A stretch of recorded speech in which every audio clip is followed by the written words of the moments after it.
নমস্কার বন্ধুরা, take experiment চ্যানেলে আবারও আপনাদের স্বাগতম। তো বন্ধুরা, আজকে আমরা একটা ইউটিএলের নতুন মডেলের এনপিএফসি মডেল অনেকে এটাকে বলে। তো এই মডেলটিকে রিপেয়ার করব, একদম সম্পূর্ণ ডেড অবস্থায় আছে। দেখুন, ব্যাটারি দিলে এই চার্জারের সিস্টেম কি, সামনের যে প্যানেলটি রয়েছে একবার অন হয়ে অফ হয়ে যাবে, আলোগুলো একবার জ্বলে অফ হয়ে যাবে। এর ক্ষেত্রে এটি হচ্ছে না, সম্পূর্ণ ডেড অবস্থায় রয়েছে। এই অবস্থাটিকে কিন্তু আপনারা বাড়িতেই কিন্তু রিপেয়ার করতে পারবেন খুব সহজে, বা কীভাবে পদ্ধতিগুলো দেখাচ্ছি। তো যারা নতুন এসেছেন চ্যানেলে অবশ্যই সাবস্ক্রাইব করবেন। যারা পুরনো ভিউয়ার্স তারা জানেন আমার এই চ্যানেল বানানোর উদ্দেশ্য বিভিন্ন ধরনের ইলেকট্রনিক্স প্রজেক্ট এবং বিভিন্ন ইলেকট্রনিক্স অ্যাপ্লায়েন্সেস রিপেয়ারিংয়ের ভিডিও। তো এখানে দেখুন ডিসি ইনপুট হয়। প্রথমে চার্জারের ফাংশনটি আপনাদের বুঝতে হবে। দেখুন, এদিকে ডিসি ইনপুট হয় এবং এদিকে এসি। আপনারা যারা এক্সিম চার্জার রিপেয়ারের ভিডিও দেখেছেন তারা দেখেছেন আউটপুটেও একটি রিলে থাকে, এর কিন্তু সেটা নেই। এখানে দেখুন, এখানে রয়েছে ব্রিজ রেকটিফায়ার, যেটা এসিকে ডিসিতে রূপান্তর করছে, এবং সাদা রঙের বাক্স মতো যেটি দেখলেন সেটি হচ্ছে এসি সাইডের রিলে। ওকে, ডিসি সাইডে কোনো রিলে নেই। এখানে রয়েছে আউটপুট দুটো ডায়োড। এক্সিম চার্জারেও কিন্তু এই সেম কন্ডিশনটাই থাকে। তো এরপর দেখুন, এখানে ব্রিজ রেকটিফায়ারে ডিসি আসছে। এরপর এখানে রয়েছে মেন ফিল্টার ক্যাপাসিটার দুটি। এখানে লাইন ফিল্টার কয়েল ফয়েল দিয়ে এসিগুলি ফ্রিকোয়েন্সি ফিল্টার করা হয়। যাই হোক, তো এখানে রয়েছে মসফেটগুলি। এক্সিমের মতোই এখানেও 48N60 M2 মসফেট ইউজ করা আছে। এই চার্জারে কিন্তু কোনো জিনিস জ্বলা পোড়া বা শর্ট কোথাও কিছু নেই, তবুও কিন্তু চার্জারটি ডেড অবস্থায় রয়েছে। এর কারণ আপনাদের দেখাবো পরপর। এখানে দেখুন, যখন মসফেট উঠবে এই দুটি বড় রেজিস্ট্যান্সও কিন্তু উড়ে যাবে। তো কালার কোডগুলি দেখে রাখবেন, এটা খুব প্রয়োজন হবে আপনারা যারা নতুন রিপেয়ার করবেন তাদের জন্য। যারা পুরনো তাদের এগুলো লাগবে না। তো যাই হোক, শুরু করি। এটি হচ্ছে আপনার প্যানেলটি। এর মধ্যেই রয়েছে আপনার মাইক্রো কন্ট্রোলার। তো এই মাইক্রো কন্ট্রোলের দ্বারাই কিন্তু সব কিছু কন্ট্রোল করা হয়। এখানে আউটপুট সাইডে কোনো রিলে নেই, একটি মসফেট রয়েছে যেটার সাহায্যে কিন্তু নেগেটিভটাকে কাট অফ করে দেওয়া হয়। ওকে, তো দেখুন, বোঝানোর চেষ্টা করি। এখানে দেখুন, একটি লাল এবং একটি কালো, যেমনটা হয়, একটি প্লাস এবং একটি মাইনাস ভোল্টেজ রয়েছে। এবং এর দেখুন, এটি ইন হওয়ার পর এর ঠিক পিছনে আপনাদের দেখানোর একটু ভালোভাবে চেষ্টা করব। তো এক হাতে ভিডিও বানাতে হয়, সমস্যা হয়। তো দেখুন, এখানে একটি ডায়োড রয়েছে এবং ঠিক ডায়োডের পিছনে একটি হিটসিঙ্ক রয়েছে, যাতে লাগানো রয়েছে এই মসফেটটি, যেটি নেগেটিভকে কাট করে এবং জোড়ে। তো অনেকটা রিলের মতোই এটিও কাজ করে। তো দেখুন, এখানে এই যে রেজিস্ট্যান্সটি দেখছেন, এই রেজিস্ট্যান্সের মাধ্যমে কিন্তু এর এদিকে থাকছে আপনার 48 ভোল্ট এবং এই সাইডে আপনার 8 ভোল্ট বা 12 ভোল্ট বলতে পারেন। এই ভোল্টেজটাই বেরোচ্ছে এই আইসিটিকে অন করার জন্য। দেখুন, ইউসি 3845 3845 এই আইসিটির যে সাপ্লাই ভোল্টেজ হয় 7 নম্বর পিন যদি কাউন্ট করেন, 7 নম্বর পিনে এর সাপ্লাই ভোল্টেজ পাবেন। যদি মসফেটটি এখানে IRF 640 মসফেট অন হয়ে যায়, মানে সার্কিটটি ঠিক থাকে, তখনই ওখানে 12 ভোল্ট পাবেন, নাহলে 7 থেকে 8 ভোল্ট পাবেন। তো 7-8 ভোল্ট যখন পাবেন তখন কিন্তু বুঝে নেবেন যে এদিকে সিস্টেমটি অন হয়নি।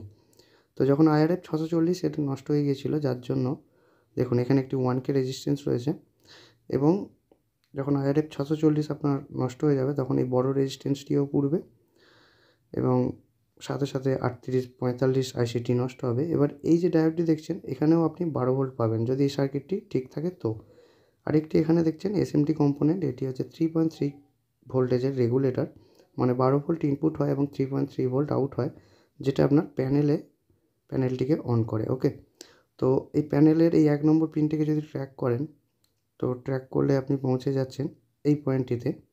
তো এখানে কি রয়েছে একবার আপনাদের দেখাবো।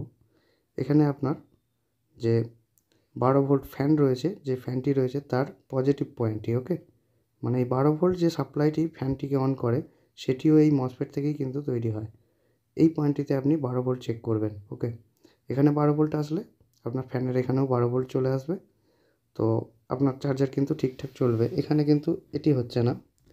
তো দেখাই, দেখুন এখানে অরিজিনাল IRF 640N যে মসফেটটি হয় সেটি খারাপ ছিল, এটিকে আমি তুলে নিয়েছি। তো এর পরিবর্তে আমি সার্কিটটিকে রিপেয়ার করেছি। তো আপনাদের ব্যাক সাইড থেকে একটু বোঝানোর চেষ্টা করি। দেখুন, এটি নেগেটিভ, এখানে শান্ট রয়েছে, বুঝতে পারছেন এই যে পয়েন্টটি, এখানে নেগেটিভ তারটি, এবং এই যে মসফেটটি রয়েছে এটি রিলের মতো কাজ করছে। দেখুন, আউটপুট হচ্ছে নেগেটিভ, এই পয়েন্টটি আসছে মসফেটের এই পয়েন্টে, ওখান থেকে এই পয়েন্টে আপনার কানেক্ট হচ্ছে নেগেটিভটি। ওকে, তো এই যে মসফেটটি রয়েছে এটির কিন্তু পালস, মানে যেটা আপনার ড্রাইভ ভোল্টেজ, সেটি ওই আইসি থেকেই আসে। তো দেখুন, 3845-এর এই যে পিনটি, যেটি 6 নম্বর পিন, এখান থেকে 0.5 ভোল্টেজটি 22 ওহম রেজিস্ট্যান্সের মাধ্যমে IRF 640-এর গেট যে পিনটি হয় গেট পয়েন্টটিতে চলে আসছে মসফেটটিকে অন করার জন্য। তো এই 0.5 ভোল্ট ড্রাইভ ভোল্টে কিন্তু অবশ্যই থাকতে হবে, তা না হলে এই মসফেটটি অন হবে না। এবং 7 নম্বর পিন হচ্ছে এই 3845-এর সাপ্লাই ভোল্টেজ। ওকে, তো সাপ্লাই ভোল্টেজ আসলে তবে আইসি অন হবে, আইসি অন হলে তবে মসফেট অন হবে। এইভাবেই এখানে সিস্টেমটি করা রয়েছে। তো যখন মসফেট উঠবে তখন ওই 22 ওহমের যে রেজিস্ট্যান্সটি যেটি গেটে রয়েছে সেটি নষ্ট হয়ে যাবে। তো এই ক্ষেত্রেও সেটিই হয়েছিল। দেখুন এখানে আমি 3845 আইসি নতুন লাগিয়ে নিয়েছি, একটি বেস বসিয়েছি, তার উপর লাগিয়েছি।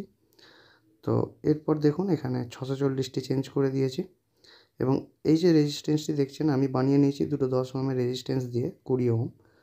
তো দেখুন এই মসফেটের মিডিল পিনটা দেখুন, মিডিল পিনটা রয়েছে একটি চপার ট্রান্সফরমার, একটি সুইচিং ট্রান্সফরমারের ওপর।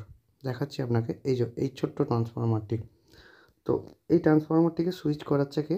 এই IRF 640 মসফেট। তো মসফেট অন হওয়ার পর ট্রান্সফরমারের সেকেন্ডারি সাইড মানে এই সাইডটা থেকে ভোল্টেজ আউট হওয়া শুরু হবে। তো দেখুন এর দুটি ট্র্যাক গেছে, একটি ট্র্যাক চলে গেছে, এখানের একটি 22 ট্রানজিস্টার রয়েছে যেটি আপনার রিলেকে অন করে, এবং আরেকটি পয়েন্ট দেখুন এখান থেকে একটি ডায়োডের মাধ্যমে ভোল্টেজটি আউট হচ্ছে যেটা 12 ভোল্ট, এবং এটিকে যদি ট্র্যাক করেন আপনি চলে যাবেন ড্রাম কয়েলটি এবং তারপর চলে যাচ্ছে ফ্যানের সকেটটিতে। ওকে, তো ফ্যানের ভোল্টেজ এখান থেকেই তৈরি হচ্ছে, প্যানেলের ভোল্টেজ এখান থেকেই তৈরি হচ্ছে। তো এই 12 ভোল্টটা খুবই ইম্পর্টেন্ট।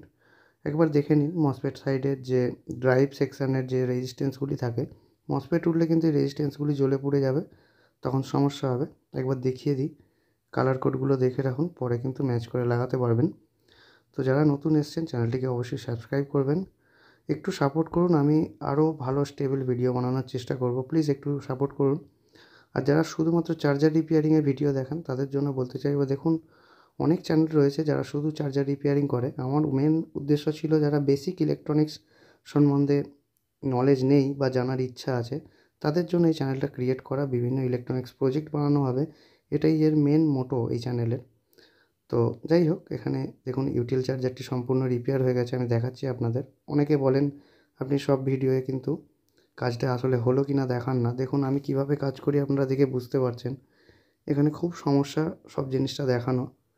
তো নেক্সট আরেকটি ভিডিও থাকবে এই চ্যানেলের ওপরে, এরপরেই আমি দেব, যেটাতে এই সেকশানটিকে আরও ভালোভাবে খাতায় কলমে দেখানোর চেষ্টা করব। যদি এই সেকশানটি রিপেয়ার না করতে পারেন তো বিকল্প ব্যবস্থা কী আছে সেটাও আপনাদের পরের ভিডিও আমি দেখাবো, করে দেখাবো।